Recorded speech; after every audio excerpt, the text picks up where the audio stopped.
올해가 시작되면서 1월 둘째 주일부터 성경 속의 인물들을 소재로 설교를 하고 있습니다.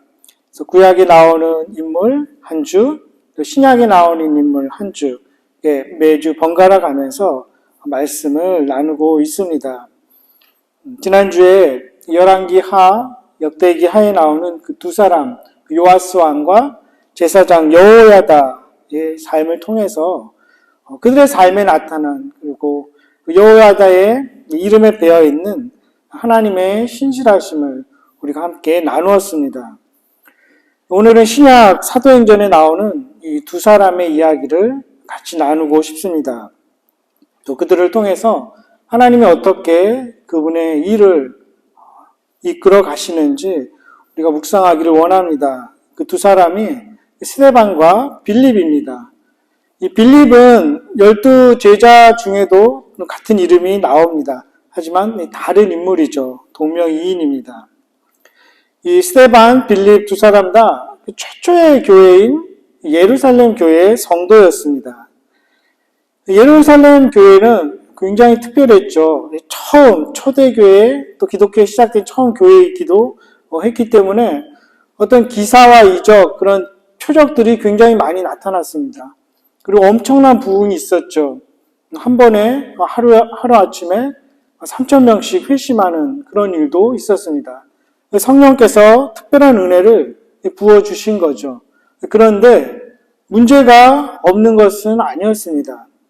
지금도 그렇지만 교회는 처음 생겨날 때부터 완벽한 교회는 없는 것이죠. 사도들이 세운 교회도 그렇게 문제가 있다면, 엄청난 부흥과 어떤 권능이 나타나는 교회가 그랬다면 그 이후에 세워진 교회들, 또 오늘날 교회는 또 오죽할까 싶습니다. 앞으로도 그렇지 않을까 생각이 됩니다. 사람들이 모이다 보니까 각자의 삶의 방식이 다 다르죠. 추구하는 바가 틀립니다. 정치적 견해도 다르고 삶의 배경이 다 다르기 때문에 갈등이 생깁니다. 긴장이 늘 있게 되죠. 예루살렘 교회도 그랬습니다. 어떤 문제가 있었을까요? 먹는 문제입니다. 교회에서 하는 일 중에 중요한 일 중에 하나가 구제였습니다. 그 당시에 이제 과부들에게 매일 먹을 것을 나눠주는데 여기서 이제 문제가 생긴 거죠. 그 교회 안에 히브리파 사람들, 그러니까 히브리어를 쓰는 유대인들에게는 이게 더 잘 배분이 됐는데 헬라파 사람들, 그리스어를 쓰는 과부들에게는 좀 불이익이 돌아갔던 것 같습니다. 의도적으로 그렇진 않았겠죠. 그런데 하다 보니까 그런 일들이 발생하고 그 문제가 좀 심각해졌습니다.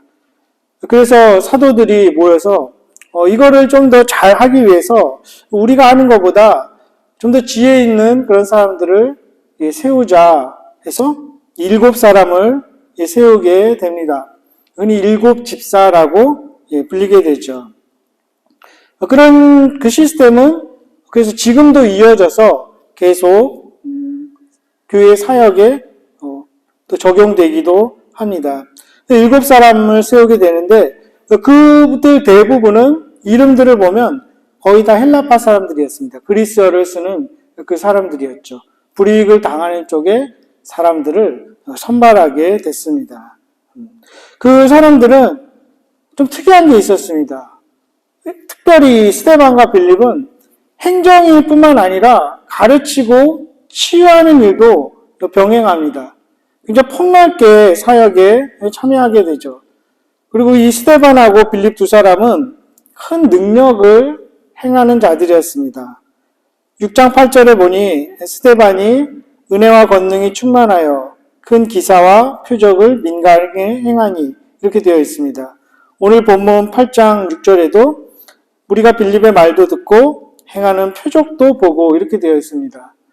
사도들도 아니고 그냥 일반 평신도인데 병든 사람을 고치고 기적을 일으키는 일들을 하게 됐죠.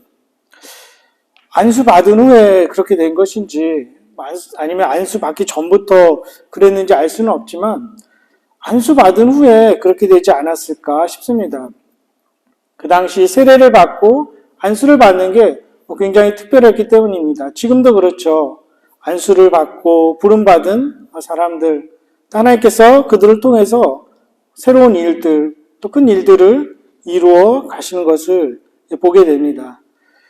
그 전까지는 이런 기사와 이적을 행하는 것들은 예수님만 했습니다. 그리고 몇몇 사도들만 했습니다. 그런데 최초로 이제 일반 평신도인 두 사람이 이런 일들을 하게 되죠. 이 두 사람이 행한 이 능력, 근데 어떤 결과를 가져옵니까? 전혀 상반된 결과를 가져옵니다. 스데반은 큰 환난을 가져오게 됩니다. 이 일로 인해서 그렇게 하루에 수천 명씩 회심하고 아마 수만 명이 등록교인이 아니었을까 싶습니다. 그런데 하루아침에 다 흩어집니다. 오늘 1절에서도 보는 것처럼 사도를 제외하고는 다 흩어지게 되죠. 큰 어려움이 닥칩니다. 반면에 빌립은 사마리아 성에 또 누군가에게 큰 기쁨을 가져다 줍니다. 주님께서는 그 두 가지를 다 사용하시죠. 스데반을 보겠습니다. 스데반은 이제 그 공동체 식구들을 날마다 먹이는 그런 일들, 잘 분배하는 일들을 하면서 어느 날 논란에 휩싸이게 됩니다. 그에게 온갖 비난이 쏟아집니다. 사도행전 6장 중반부터 8장 초반에 이르기까지 어떤 일이 있습니까? 산헤드린 공의회라는 최고의 사법기관이었습니다. 그 당시 유대인들에게. 거기에서 이제 설교를 하게 됩니다. 그런데 그 설교가 사람들을 자극했습니다. 왜 자극했을까요? 그들에게는 성전, 전통 이런 것들이 참 중요했습니다. 근데 스데반의 설교를 이제 7장에 쭉 나오죠. 6장 마지막부터 그 설교를 보면 성전은 이 건물이 아니다. 하나님의 사람들이다. 교회는 하나님의 사람들이다. 이 이야기를 합니다. 그리고 하나님의 말씀은 그런 몇몇 가지 율법과 전통이 아니라 구약 성경이다. 이 이야기를 계속 하게 되죠. 이런 것들이 그 공의의 사람들에게 모여있는 사람들을 자극했습니다. 그런데 이 스데반의 얼굴은 6장 15절을 보면 천사의 얼굴 같았다 이렇게 표현합니다. 천사의 얼굴이 어떤지 우리는 잘 모르죠. 천사를 본 적이 없으니까. 아마 그 산헤드린 공의의 사람들, 거기에 모여있는 사람들도 마찬가지였을 것입니다. 천사의 얼굴이 어떤지 몰랐지만 누가는 그렇게 표현하고 있습니다. 왜 그랬을까요? 그 내면에서부터 밝혀주는 그 빛이 있었을 것 같습니다. 그리고 확신에 차 있는, 겸손하지만 또 당당하고 교만하지 않고 평온하게 복음을 전하는, 예수를 증거하는 그 모습에서 천사의 모습을 발견했을 것입니다. 그렇게 진리를 전하고 복음을 전할 때 많은 사람들이 이제 두 가지 상반된 그런 반응을 보입니다. 어떤 사람들은 받아들입니다. 그것이 옳다. 또 어떤 사람들은 격렬하게 반대하고 분개하게 됩니다. 그 사람들은 어떻게 반응했습니까? 분개할 뿐만 아니라 재판도 없이 그 자리에서 돌로 죽이는 그런 야만성을 보이게 되죠. 굉장히 잔혹하고 좀 광기에 어린 그러한 반응을 하게 됩니다. 예수님께서 말씀하십니다. 요한복음 15장 18절에 세상이 너희를 미워하면 너희보다 먼저 나를 미워한 줄을 알라. 왜 사람들이 이렇게 반응했습니까? 빛이신 예수님이 세상의 그 죄성을 드러내기 때문입니다. 물론 스데반이 온전한 사람이었기 때문에 믿음이 있고 지혜가 있고 성령이 충만했기 때문에 그렇게 할 수 있었을 것입니다. 세상 사람들보다 못한 그러한 언행을 가지고 무리를 일으킨다면 지탄을 받을 것입니다. 하지만 삶이 온전하고 지혜와 믿음이 있고 성령이 충만한 누군가의 그 언행은 죄를 짓는 사람들에게 불편함을 줄 수 있습니다. 지금도 마찬가지입니다. 복음에 합당한 자로 살아갈 때에 주님이 그것을 사용하시고 그런 핍박을 허락하시는 것이죠. 이 스데반은 최초로 평신도인데도 그런 능력을 발휘했을 뿐만 아니라 또 최초로 설교한 사람입니다. 그리고 최초로 순교자가 된 사람이죠. 순교, 마서돔 이렇게 얘기합니다. 마서라는 그 단어 자체가 증언하다 이런 뜻이죠. 그 진리 자체가 생명보다 더 가치 있고 중요하다는 것을 죽음을 통해서도 증언해 보이는 사람들, 순교자입니다. 이 스데반은 자신의 생명을 내어주지만 그 죽음을 통해서 다른 이들을 생명으로 인도하는 사람이었죠. 큰 능력을 행하는 사람은 스데반 외에도 다른 사람들도 있습니다. 8장 그 후반부터 보면 시몬이라는 사람도 나옵니다. 그 시몬도 큰 능력을 행하지만 어떤 사람에게 생명을 주거나 기쁨을 주지는 않습니다. 자신의 탐욕이 있기 때문이죠. 사탄도 그것을 이용합니다. 나중에 이 시몬이라는 사람은 후에 보면 이제 그 능력을 돈으로 살려고 하게 되죠. 그래서 베드로에게 또 책망을 받기도 합니다. 그래서 그 시몬, 사이몬이라는 이름이 후에 이제 그 이름으로 사이먼이 이게 성직 매매라는 뜻이 됩니다. 중세 시대 때. 그런 수치스러운 그런 이름이 됩니다. 하지만 스데반은 그의 죽음을 통해서 큰 환난을 가져오지만 하나님은 그것을 사용하시죠. 그리고 그 죽음을 본 사울도 깊은 인상을 받게 됩니다. 큰 환난을 가져온 그 사람과 대조적으로 또 한 사람 빌립은 큰 기쁨을 가져오게 됩니다. 당시만 해도 복음은 유대인들에게만, 예루살렘 사람들에게만 전해졌습니다. 그런데 그 스데반의 죽음을 통해서 어쩔 수 없이 다 흩어지게 되죠. 빌립도 사마리아 지역으로 갑니다. 이게 참 특이한 것입니다. 사마리아가 어떤 곳일까요? 유대인들하고는 1000년 동안 계속 앙금이 쌓여온 곳입니다. 우리가 알지만 솔로몬 왕 이후에 이제 북쪽의 열 지파가 함께 나라를 만듭니다. 그리고 그 수도를 사마리아로 만들게 되죠. 그리고 나머지 두 지파는 예루살렘을 중심으로 남왕국이 됩니다. 그러다가 한 280년 후에 북왕국이 아수르에 의해서 멸망당합니다. 그때 많은 사람들이 아수르로 끌려가고 또 아수르 사람들이 들어와 살게 되고 그리고 서로 막 피가 섞이게 됩니다. 그래서 남쪽의 유대인들은 증오하게 되죠. 경멸하게 됩니다. 잡종이라고, 피가 섞였다고. 유대인들은 이 섞이는 거를 정말 싫어하거든요.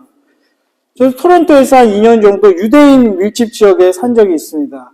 그 베더스트라는 길이 있는데 거기 가면 유대인들 모여 삽니다. 회당도 많습니다.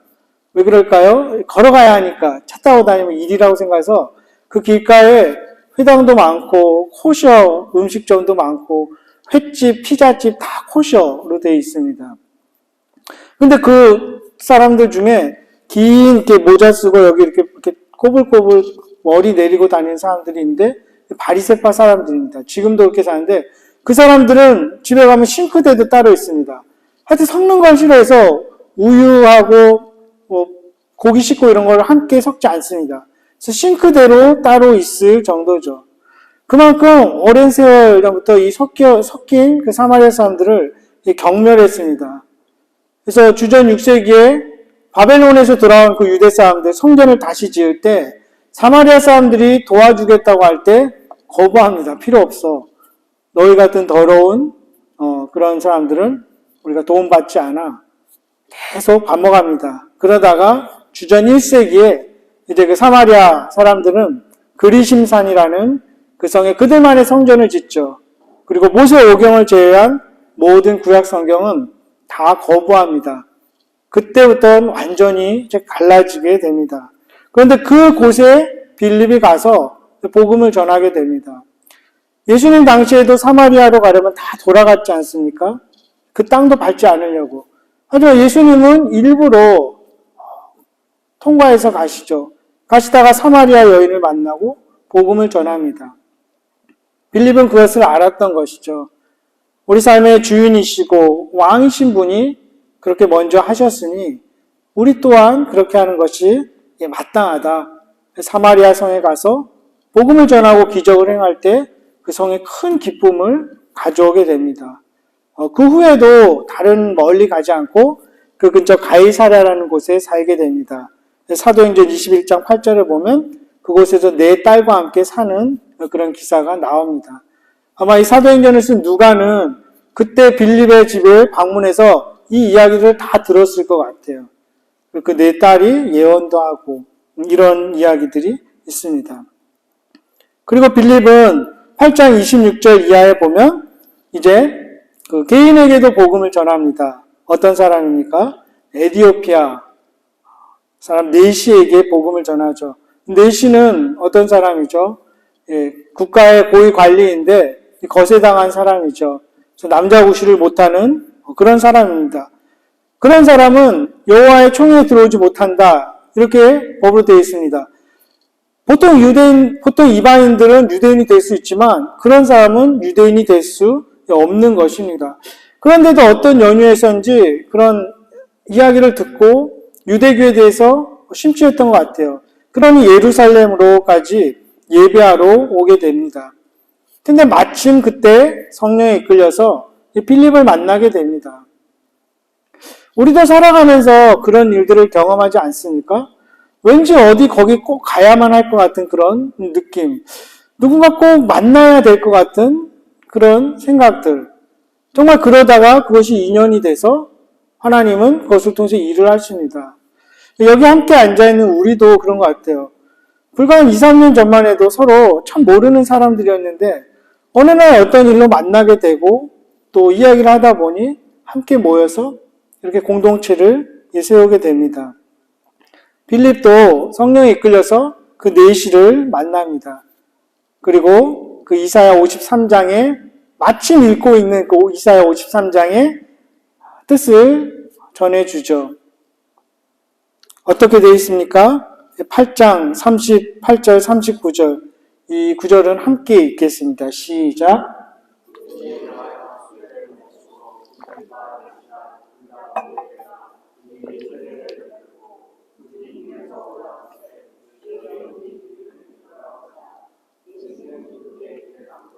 예.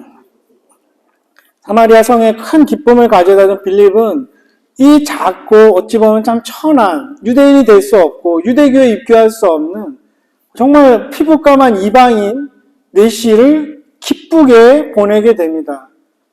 한 성의 기쁨을 가져온 빌립이 개인에게도 기쁨을 불러오게 되는 것이죠. 성경에는 없지만 뒤에 전해져 오는 이야기에 따르면 이 네시로 인해서 이디오피아에 복음이 전해지게 됩니다. 빌립은 사마리아 성에도 심지어 다른 나라에까지 기쁨을 가져다 준 사람으로 부름받은 것입니다. 누군가에게 복음을 전하면서 기쁨을 줄 수 있다면 그것이 더없이 훌륭한 설교가 될 수 있을 것입니다. 그래서 테레사 수녀가 이런 말을 했다고 합니다. 기쁨이 가득한 자는 설교 없이 설교한다. 기뻐하는 삶 자체가 설교라는 것이겠죠. 누군가 우리의 삶 속에 기쁨이 있는 것을 본다면 막 설교하지 않아도 그 사람에게 설교가 되고 전도가 된다는 뜻이겠죠. 그래서 자문해 봅니다. 나의 삶은 어떨까? 나의 삶에 기쁨이 가득할까? 다른 사람들에게 기쁨을 전해주는 사람일까? 생각해 봅니다. 오늘 이 두 사람의 그 상반된 이야기를 읽으면서 우리가 똑같이 그렇게 하지는 못할 것입니다. 우리가 스데반처럼 복음의 적대적인 사람들에게 둘러싸여서 그렇게 담대하게 설교하는 일이 과연 있을까요? 우리가 돌에 맞을까요? 순교할까요? 확률 제로가 아닐까요? 그런 일은 일어나지 않을 것입니다. 하지만 우리의 어떤 크고 작은 자아의 죽음을 통해서 다른 이들에게 하나님의 뜻을 이룰 수 있고 하나님의 복음을 전할 수 있지는 않을까요? 빌립이 풀어주었던 그 이사야 53장 어떤 내용입니까? 도살장으로 끌려가는 양과 같은 그 예수님의 예언의 이야기입니다. 예수님의 죽음을 통해서 많은 사람들에게 생명이 주어지고 기쁨이 전해지는 그 십자가의 도, 그것이 신비이죠. 기독교의 도는 죽음을 통해서 누군가에게 생명을 주는 그런 신비한 도입니다. 우리가 빌립처럼 다른 나라 고위 관리에게 복음을 전하는 기회는 또 없을 것입니다. 우리가 정말 어떤 선교지로 나갈 사람이 여기서 과연 있을까 싶습니다. 아마 그렇게 부름받지 않았을 것입니다. 하지만 우리도 누군가에게 기쁨을 전해주기 위해서 낯선 곳에 또 낯선 이들에게 한 걸음 더 다가갈 수 있다면, 한 걸음 내디딜 수 있다면 주님께서는 그 우리의 발걸음을 분명히 사용하실 것입니다. 우리가 그들과 똑같지 않지만 또 적어도 공통점이 있습니다. 집사라는 타이틀을 우리가 대부분 가지고 있죠. 그들처럼 우리도 가정을 꾸리고 있습니다. 또 간접적으로든 직접적으로든 복음을 전해야 하는 그런 상황에 처할 수 있죠. 또 때로는 어려움을 당하고 오해를 받을 수도 있을 것입니다. 그리고 다른 곳으로 갈 수도 있지만 하나님의 섭리와 또 사명을 따라 이곳에 런던에서 우리가 살고 있습니다. 주님을 사랑함으로써 그 모든 것들을 우리가 받아들이고 감내할 수 있기를 소망합니다. 어떠한 모습으로든 주님을 증거하기 위해서 또 새로운 길로 한 걸음 내디딜 수 있기를 소망합니다. 그리고 무엇보다 그들에게 주어졌던 성령님의 능력이 우리에게도 또 우리 자녀들에게도 나타나기를 원합니다. 우리가 당하는 크고 작은 어려움들 하나님의 도구로 쓰여지기를 원합니다. 누군가에게 어느 공동체에게 기쁨을 가져오는 사람이기를 주님의 이름으로 간절히 축원합니다. 우리 이 시간 함께 기도하겠습니다.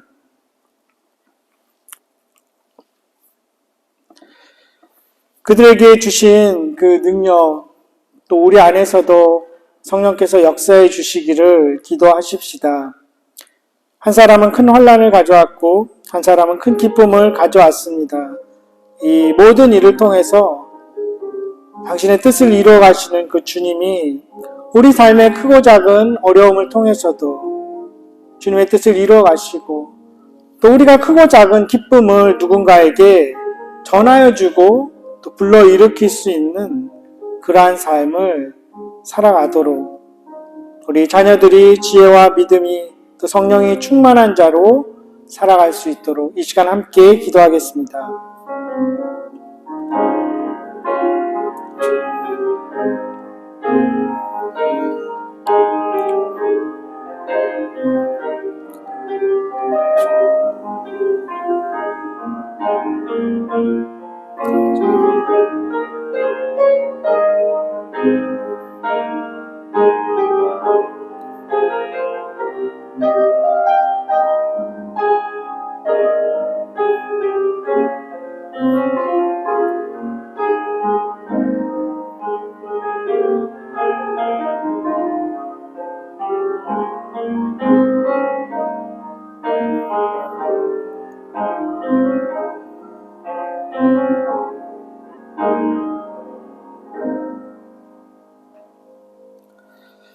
주님, 성경을 통해 항상 기뻐하라고 우리에게 말씀하십니다.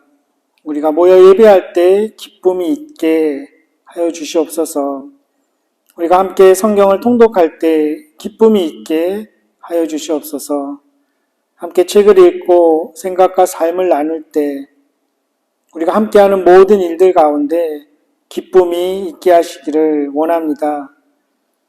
크고 작은 어려움들을 만날 때 이겨낼 수 있는 지혜와 믿음을 주시고 그 일들을 통하여 주님의 뜻을 이루어 주시옵소서. 주님의 나라를 세워 주시옵소서. 우리의 남은 날 동안 능력 있는 성도로 살아가게 하시기를 기도합니다. 예배 후에 입양가족 모임 주님께서 또 함께하여 주셔서 좀 기쁘고 뜻깊은 시간이 되게 하여 주시고 복음의 씨앗이 그들 가운데 뿌려질 수 있기를 원합니다. 그를 준비하며 함께 애쓰고 또 수고하는 모든 손길을 주님께서 복되게 하여 주시옵소서. 주님께 드려지는 귀한 예물이 하나님 나라 위해서 온전히 사용될 줄 믿습니다. 우리의 기뻐하는 삶으로 다른 이들에게 늘 복음을 전할 수 있게 하시고 또 우리로 인하여서 우리가 사는 이 땅에 기쁨이 임할 수 있기를 간절히 기도합니다. 우리의 영원한 기쁨과 소망 되신 예수 그리스도의 이름으로 감사하며 기도합니다. 아멘. 우리 다 함께 일어나셔서 마지막 찬양 하나님의 부르심 함께 부르겠습니다.